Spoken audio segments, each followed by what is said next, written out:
Thanks to the supporters of channel member CPO Williams 1.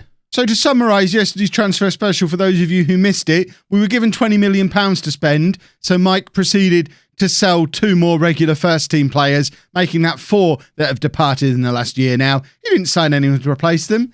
Don't worry about that. We also lost the Champion of Champions game because most of our first team are off playing in the Olympics because we put together half of the Mexican under-23 national team. And we're not in the Mexican Cup this year because instead we're playing in something called the Leagues Cup against some MLS teams. It's Mexico's baffling.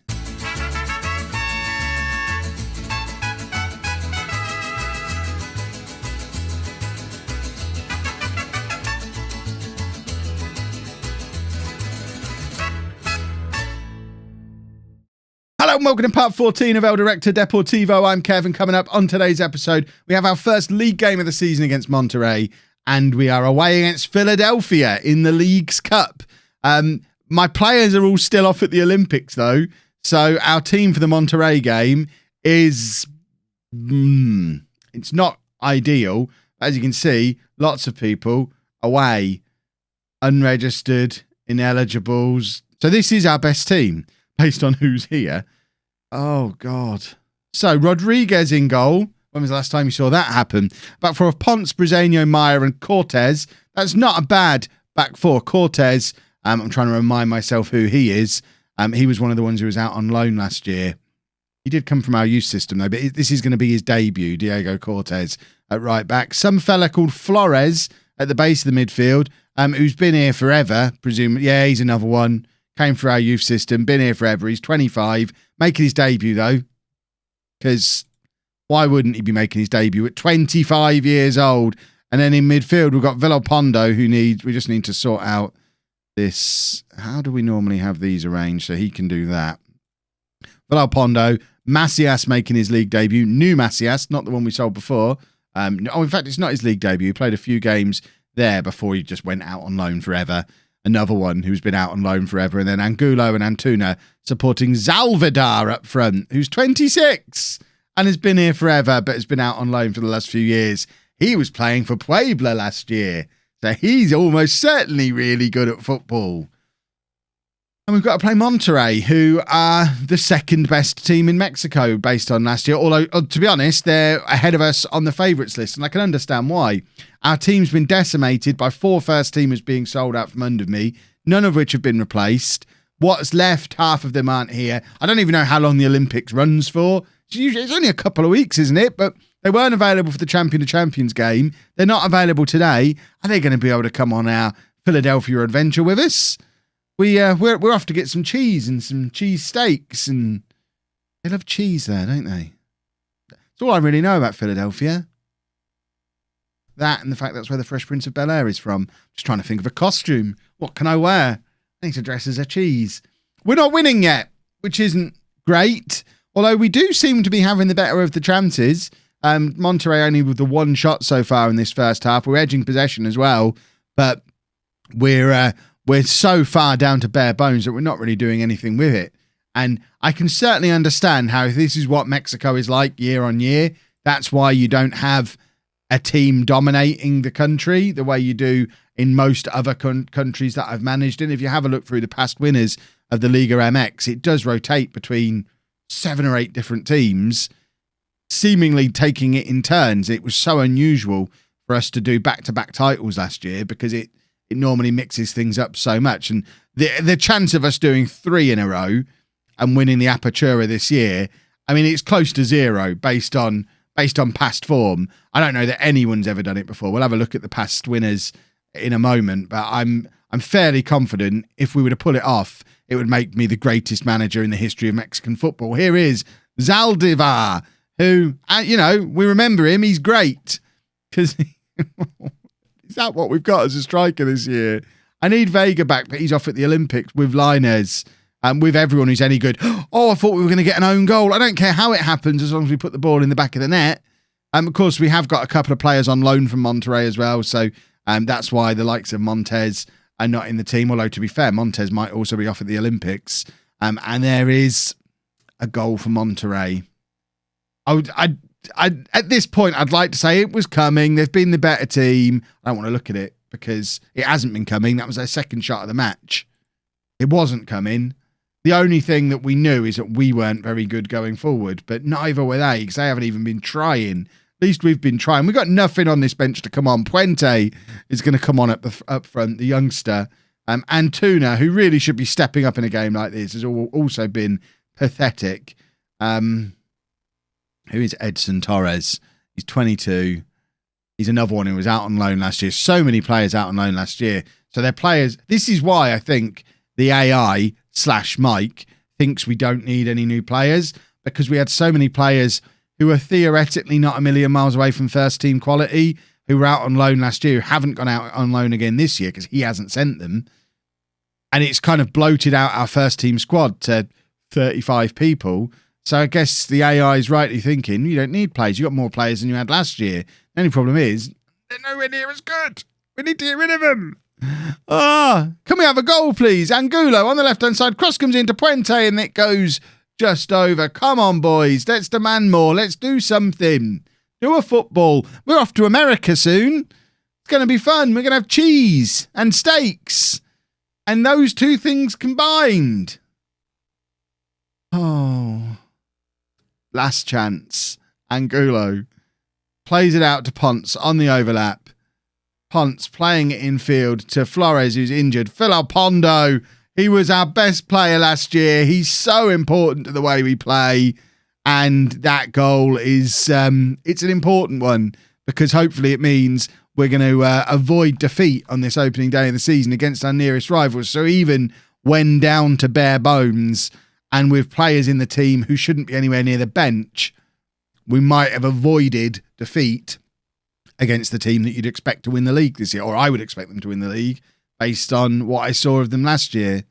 1-1, can't complain too much about that. Our next game in the league, at least, we should have some of our players back, which will be handy. What I did say I was going to do is have a look to see if anyone's ever won this 3 years in a row, or 3 tournaments in a row. I don't think anyone has. It would be a first if we managed to do it. So don't hold your breath, boys and girls. Let's go to Philadelphia. Right, I can't work out who's at the Olympics and who's somewhere else now because a lot of them are still unavailable. So Gonzalez, Alvarado, and Montes, Calderon, Vega, they're all still on international duty. So they must be at the Olympics, which does beg the question, where was Lainez? Where was Brazela? Where was Vazquez? Where was Godinho? I think Lainez might have been injured. The squad is too big for me to keep track of where everybody is. We need to turn these guys off. But even that, it's a lot of players to try and keep track of. But it is a little bit closer to a first choice team today. And I've just checked. Apparently the board don't care about this Leagues Cup, which is weird because it seems that because we're playing in this, we don't get to play in the Mexican Cup, which they did care about. So it does beg the question, why play in this if we don't care about it? Let's go and just play in that domestic one that we liked. But apparently we are playing in this, and I guess we should go out and try and win it. Godinho in goal, a back four of Ponce, Briseño, Maya and Brazela. Vazquez at the base of the midfield. Villalpando and Macias ahead of him. Lainez, Cisneros, Antuna up front. Let's hope we can grab some. With Lainez and Cisneros back in the team, you've got to think we'd be a little bit more of a goal threat than we were previously. And we've got to use this as like a fact-finding mission. We've got the Champions League coming up later on this season, we think. We think we've got that from like January, February time, in which we're going to have to play MLS teams. So this is going to give us a good feel for the sort of quality that an MLS team might have. Now, what I haven't done is looked at how well Philadelphia are doing in the MLS, but at least it's our first taste of playing against an MLS side, and it's something we've got to get used to doing. So I guess on that basis, even if the tournament itself isn't important, this game and games like it are going to be important to me to figure out what chance we've got in the Champions Cup when we get into that in the second half of the season. It's been pretty even so far. We've not steamrolled over them the way some people suggested we might, but then I guess got to remember still losing 6 regular first team starters who are off at the Olympics still, because it's the longest Olympics in the history of the world, apparently. 0-0 as we approach half-time. Linez, who wasn't fit fully to start with, has now picked up a knock and he's going to have to come off at half-time, which isn't ideal. Brizuela on the right-hand side, they're on the overlap. Can we grab a goal just before half-time? Villalpondo's there again. Linez is there. Cisneros. It took 3 of them and 3 attempts. It was some very good goalkeeping from the Philadelphia keeper, but Cisneros is there to put us 1-0 ahead just before half-time. We'll look at it again from the other angle. Brizuela, lovely cross. Villalpondo, good effort. Linez, even better effort, even better save. And their keeper's going to feel really hard done by that he's conceded there. He's been let down by his defenders, who really should be backing him up a little bit. After he makes 2 back-to-back saves like that, they kind of owe him a clearance in there at some point. But it was not to be. Angulo's going to come on for Linez at half-time, just really to protect his fitness levels. We're also looking at Brizuela and Ponce, who are also not long off the back of injuries. Villalpondo with the corner. The game has decided to lag for me, and I can't imagine why. We're a season into this save. We shouldn't be lagging. Villalpondo crossed over to Cisneros. We need a big season from him. At least in the absence of Vega, we need Cisneros to step up and actually be a proper goal threat, which he never really felt like last year. But it looks like we're not going to have the option of bringing in a new striker, certainly not for the Apertura. So we need our youngsters to step up and show that we're a youth development factory. Let's just churn out top quality players like Macias. The other one, not him. Turn out players like him every year and we'll be fine. Right, we have a corner. It's Villalpondo to take. And it's cleared. And Philadelphia have got an opportunity for a counter-attack here. It's a ball over the top. They are through one-on-one with our goalkeeper. And luckily, they don't know how to shoot. So we get away with it a little bit. We're going to make a couple of substitutions now, I think. Antuna, once again, having a really poor game. I worry about this boy. We spent a lot of money on him, and he's not very good, is he? I'm going to bring Puente on, and we do this a little bit on stream. It's something that I've seen a lot of people doing in the Streamer Showdown. I don't know why. I don't really understand it, but there was one Streamer Showdown a couple of seasons ago where like half the teams in it played that kind of lopsided system.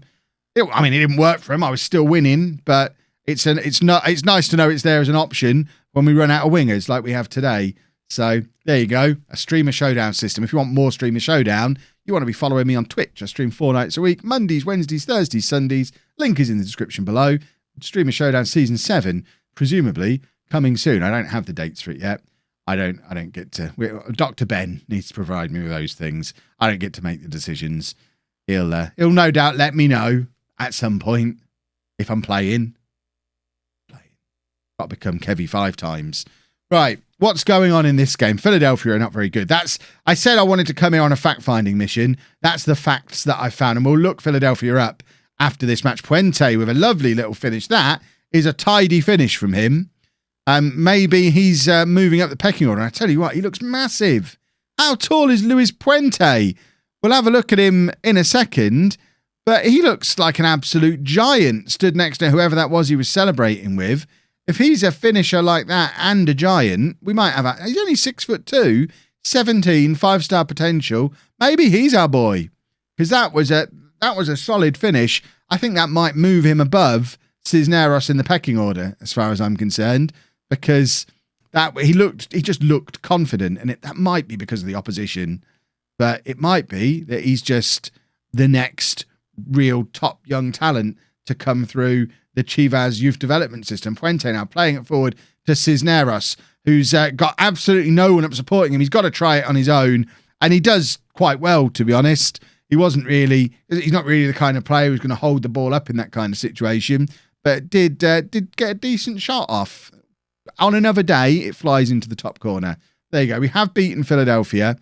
Can we get some context for how good they are? They finished... Is this over? No, it's not over. So they are currently 3rd in the Eastern Conference.